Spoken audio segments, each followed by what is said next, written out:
Hi, everyone. I'm Kimberley Adair-Gagnon. So spring break is over here in Manitoba, and I am now getting up early and recording stuff, and then finishing off in the evenings because my days are very, very full. One of the things that I didn't think about necessarily initially is that um, everything takes a lot longer when we're working from home. So in the classroom, we're having those in the moment, little bits of feedback cycles, giving kids a prompt or a nudge, and they do it in the moment, and then you're able to tell right away and use that formative assessment to know whether they're on track or whether they need another nudge and that ongoing cycle. Um, Kids sending, finished products by email and then providing feedback kind of after the fact is very different. And so I spent a lot of my day today doing that. But the video that I'm going to show you next is it's a slideshow that accompanied my class meeting that I did yesterday using Microsoft Teams. And so that's the platform that our school division is using for communicating with kids and for class meetings. And I really love it. So far, it's working really well for me. And our class meetings, they've been focused on really building connection and building community and giving the kids a chance to have an open forum of Q&A with me, because I can put out teaching videos, but that really valuable conversation time is missing. And so the week before the break, I did 2 class meetings. I'm definitely going to do 2 this week, and I may try to do 3. I'd love it if we could get to a point where we're doing it every day, and I'd love to see more kids joining me. So this week, yesterday, the meeting that I'm going to show you, I had 14 out of 25 students that joined me for the meeting, which was awesome. And, I hope that number will grow over time, but I also recorded it, so it is available when I reach out to those kids tomorrow who were not able to make it to the meeting to let them know it's there and to watch it and to try to encourage them to come to the next one. The other thing that I want you to notice in this video, I'm putting out 2 kind of specific questions. So one is virtual classroom management. So I'll mention in the video that things started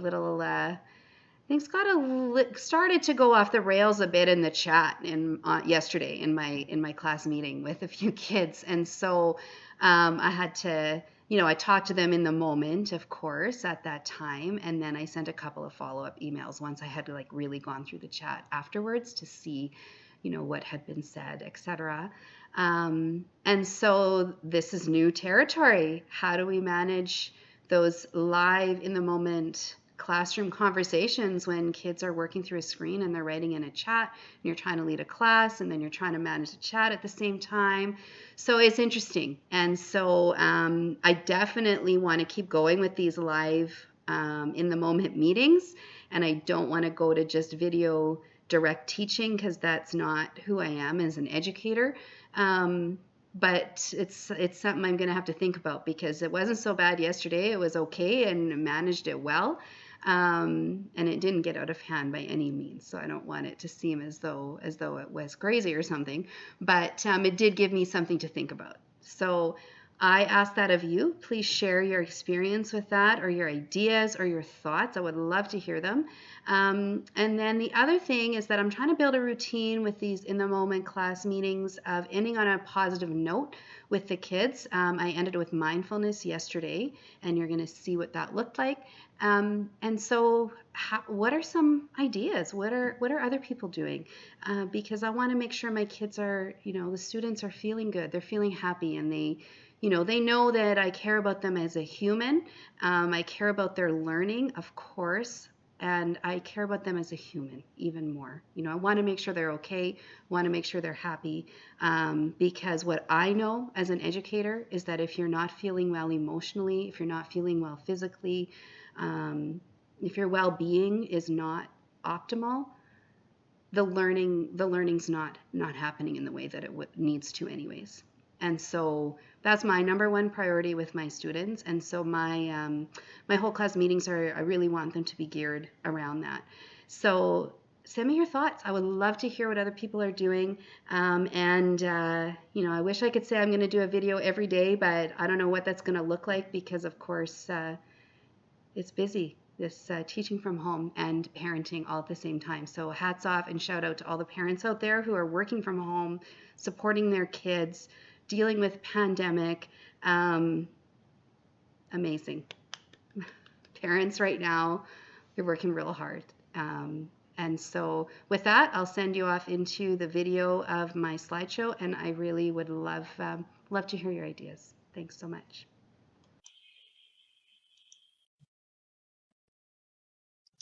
Hi everyone. I wanted to share about our class meeting on April 6, 2020, which was yesterday. I chose to have the meeting at 1:00 p.m. because last week when I talked with the kids, they said that that was a good time for them because they all woke up at different times.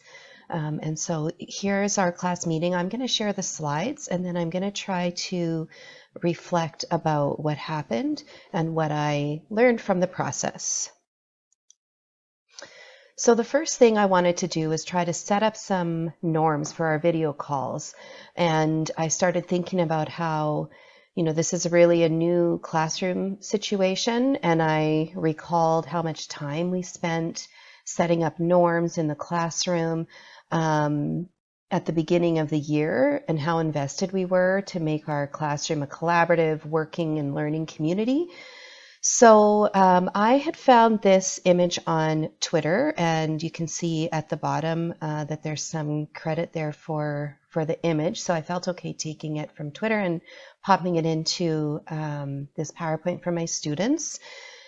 And we went through all of these norms, and there were two that we decided would be flexible on, and that was number 5 and number 6, because while we're on a digital platform, and I know that it's very important for me to moderate those conversations, I still want to have a sense of some free, relaxing classroom atmosphere where we can just be together, especially right now as we're trying to figure out how is this all going to look. And so I told them to mute their microphones, but that they would be able to unmute and speak if they had a question. And that if I needed to moderate, because more than one person was speaking at the same time, then I would do that. And so throughout the call, for the most part, that wasn't a problem. It was fine. I got them to tell me in the chat as to whether or not they had notes or something where they could make reference notes based on our call, and they all did that. And then using the video, look at this camera, not the screen. I talked to them about how, that makes sense, but that's kind of tricky sometimes if you're trying to read something or you're looking at something, especially if we had an assignment that we were working on or an activity. So we were pretty flexible on that one as well. The next thing we did, we have been practicing responsive classroom morning meetings or advisory circles or circles of power and respect since the beginning of the year. And we do this every single day to start our morning. So I thought what a perfect way to structure our meetings so that we can still have routine. And so generally in our classroom, our most common greeting is a greeting and share combined. And so in order to utilize the chat, I decided to have kids greet each other in the chat and share what they did on spring break. The one thing about this activity that I wasn't anticipating was that the chat got a little silly, I'll just say. And one person was kind of taking over the chat a little bit, and then that, created some other things that happened in the chat. And so one thing I have not thought about before that happened was classroom management in a virtual setting. So that is going to definitely be on my mind coming up. All right, activity. So I had them do an activity. I used an app called Team Shake to get them into randomized groups. And they had a responsibility to create their own chat room. And then they had 5 minutes to solve this problem. And then they had to share upon returning. And the idea was to keep the norms in mind and also to have them use the chat. This was the problem that I had them do. It was pretty tricky. And then when we returned, we did some reflection. We had some conversations about whether or not their team had disagreed, what kinds of things they disagreed on, and how did you solve it? And the next thing, mathematically, I wanted them to prove that their combination was correct. And so lots of this comes from reading apprenticeship, and how do we have those metacognitive conversations in math? If you don't know about reading apprenticeship, I highly recommend that you check it out. It's done by WestEd, and there's training right here in Manitoba. We're very fortunate. So start digging into that and looking into that if you're not sure what I mean by reading apprenticeship. The next block of time was a teacher Q&A where we talked about the ongoing assignments. So initially in Manitoba, classes were suspended for 2 weeks. And so I had provided enough assignments and ongoing activities and routine work for them to complete over those 2 weeks. And so we're still within that initial time frame, even though now we know classes are going to be suspended for longer.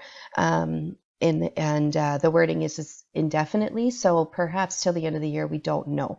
Hopefully we'll come back earlier if everything starts looking up and it's safe to do that.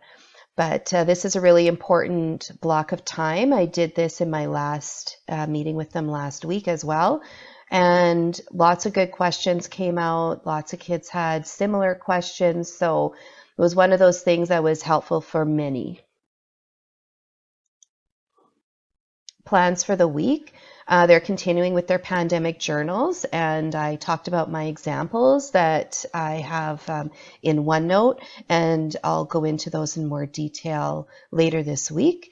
They have a song of the week that they are working on, and the idea is to analyze the lyrics of the song to find the deeper meaning of it.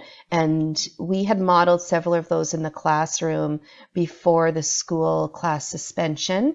And so now students are choosing their own songs and making their thinking visible with that. They have been working on short stories that were based on imaginary civilizations that they created in social studies. And so they are finishing those up. We had also been sort of in the midst of a social studies inquiry project that was independent. And so students are continuing that. We subscribe to Mathletics, Math Prodigy, in math. So for this week, that's the goals. And then the last thing is to watch for a form survey.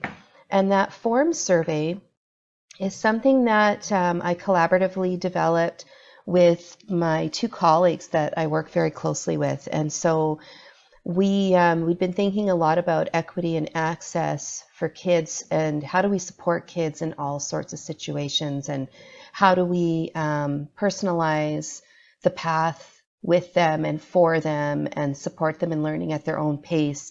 And we needed some information about access to devices, people at home that are helping them, the ability of those people. And so we developed a form survey that we sent out yesterday. We worked on it. We spent about an hour and a half yesterday morning in our collaborative meeting developing that. It went out yesterday, and we've asked for kids to send it back on Wednesday, and hopefully that they will all send it back, and then we can plan for personalized one-to-one meetings with kids in addition to some class meetings to help them and support them in whatever way that they need.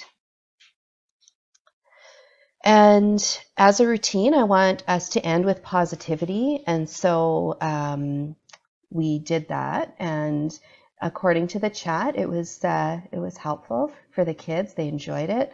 So I tried to do a little mindfulness with them, and I asked them to turn off their mic and video, close their eyes, and listen to a script. And the idea was that it would lift up their heart and bring them a smile in this situation that we're facing. And so this is the script that I used. It comes from Responsive Classrooms. And they had put it up on Twitter, I think it was last week, and I had saved it so that I could use it in my meeting. And this was pretty powerful. All the kids had their black screens, and I read this script out. They all had their mics off. It only took a moment, but when we came back, they all talked about how that felt really good and this was relaxing and thank you. So that was a good way to end. And so I'm going to be looking for more positive ways to end. Some other things I thought about were maybe ending with a little joke or funny anecdote or something like that. So if you have ideas about two things that I'm working on, which is ending with positivity and how I might do that, and managing a virtual classroom management. What does that look like with middle year students so that it's not so strict that I can never let them use the chat or never let them use their mic without being called upon? But how do we build those norms so that we have a positive classroom culture and avoid some of that silliness in the chat? I'm happy they're comfortable with each other and comfortable with me, but we have to get some learning done too. Thanks for listening. I'm Kimberley Adair-Gagnon.